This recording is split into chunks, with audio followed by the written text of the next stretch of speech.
ଆଉ ତ ଠିକ କଥା କହିଛନ୍ତି ଚାଲ ଆମେ ଶୀଘ୍ର ସମସ୍ତେ ପୋଲିସ ଷ୍ଟେସନ ଯିବା ପୋଲିସ ଷ୍ଟେସନରେ ରିପୋର୍ଟ କରିବା ସେ ନିଶ୍ଚୟ ଆମ ମିଟିଂରେ ପଚାରି ଦେବେ ଭାଇ ତମେ କଣ କହୁଛ ଭାଇ ହଁ ମାନସ ଆରେ ଚାଲ ଆମ ଭଉଣୀକି ଆମେ ନିଶ୍ଚୟ ଫେରେଇବା ଏ ଭାଉଜ ତମେ କିଏ ଚାଲ ଶୀଘ୍ର ଆପଣମାନଙ୍କ କୁଆଡେ ଯିବାକୁ ପଡିବନି ମ୍ୟାଡାମ ମ୍ୟାଡାମ ଯୋଉଠି ଅଛନ୍ତି ଭଲରେ ଅଛନ୍ତି ଭଲରେ ଅଛନ୍ତି ଆମ ମ୍ୟାଡାମ ତାଙ୍କ ଶାଶୁ ଘର ଅଛନ୍ତି ଶାଶୁ ଘରର ବୋହୂ ଭାଇ ଅଛନ୍ତି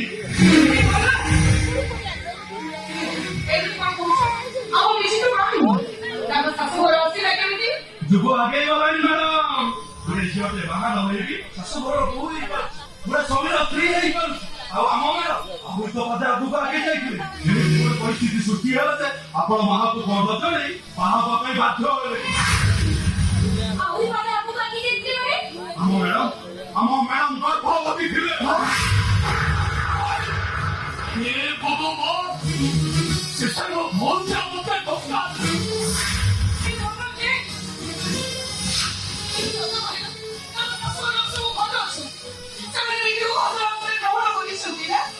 କଥା ଶୁଣିଲେ ଆପଣଙ୍କ ଛାତି ଫାଟିଯିବ ବାବୁ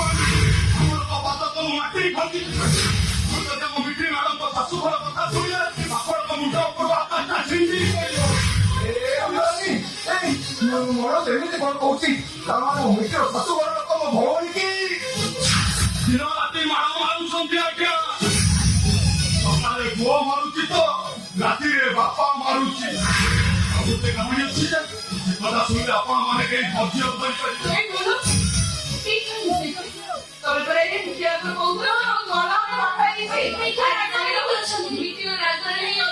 ହଁ ଆଜ୍ଞା ଆମ ମ୍ୟାଡାମ ରାଜରାଣୀ ପରି ଅଛନ୍ତି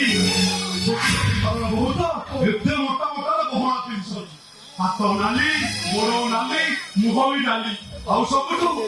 ପିଠିଟା ବେଶୀ ନାଲି ଏ ମୌସୁମୀ ଆମ ମିଠି ଘର କଣ ମୋଟା ମୋଟା ଗହଣା ପିନ୍ଧୁନଥିଲା କି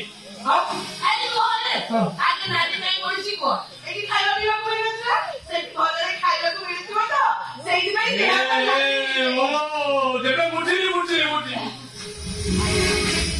ମୋ ଭଉଣୀ ଏଠି ଭୋକ ପାଶରେ ରହୁଥିଲା ଏଠି ଖରାରେ ରହୁଥିଲା କିଛି ସୁଖ ପାଉନଥିଲା ସେଠି ଛାଇ ତଳେ ରହୁଛି ଏସିରେ ରହୁଛି ଭଲ ଭଲ ଖାଉଛି ପୁରା ଦେହ ତ ପୁରା ନାଲି ପଡିଯାଇଛି ସ୍ୱାମୀଙ୍କ କଥା କଣ ପଚାରୁଛନ୍ତି ଆଜ୍ଞା ସିଏ ତ ସାକ୍ଷାତ ରାମଚନ୍ଦ୍ର ଶିଳ୍ପା ମ୍ୟାଡାମଙ୍କ ଗୋଡ ହାତରେ ଝଞ୍ଜିର ପକେଇ ରଖିଛନ୍ତି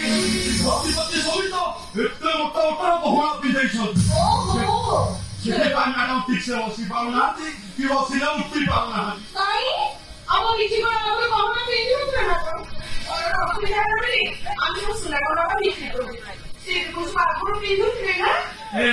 ମନୋଜ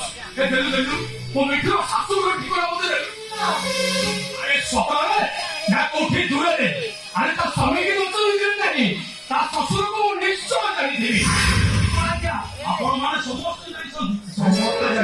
ଆପଣଙ୍କୁ ଦେଖା ବି କରିଛନ୍ତି ଦେଖା କରି ହାତ ଯୋଡି ଗୋଳ ତଳେ ପଡି କହୁଥିଲେ ବାବୁ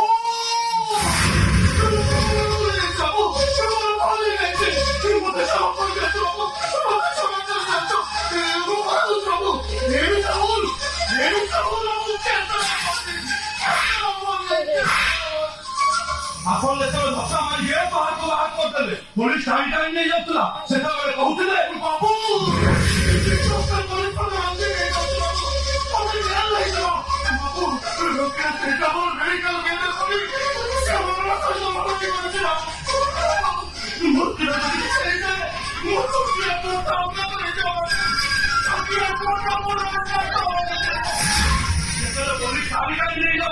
ମୁଁ ଶୁଣିଛି ଆଜ୍ଞା ବାପା ମୋ କବି ପ୍ରଭାବ କରି କହୁଥିଲା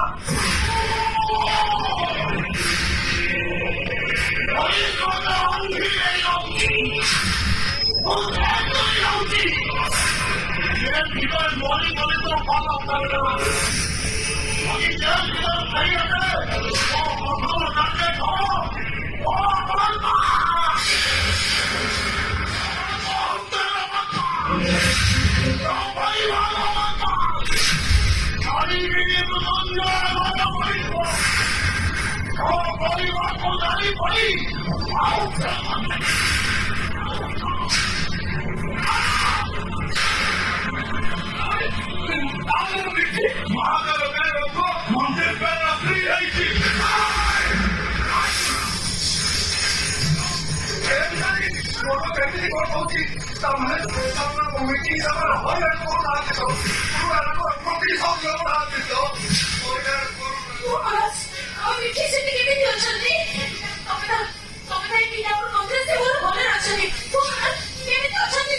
ଦିନ ରାତି ଖାଲି ମାଡ଼ ମାରୁଛନ୍ତି ସକାଳେ ପୁଅ ମାରୁଛି ତ ରାତିରେ ବାପା ମାରୁଛି ଆଉ ଗୋଟେ କାହାଣୀ ଅଛି ଯେ ସେ କଥା ଶୁଣିଲେ ଆପଣ ମାନେ କେହି ଧୈର୍ଯ୍ୟ ଧରିବେ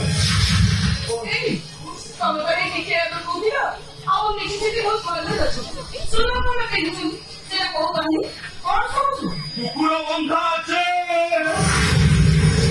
ହାତରେ ଗୋଟେ ତ ଗୋଡ଼ରେ ଗୋଟେ ଆଉ ବେକରେ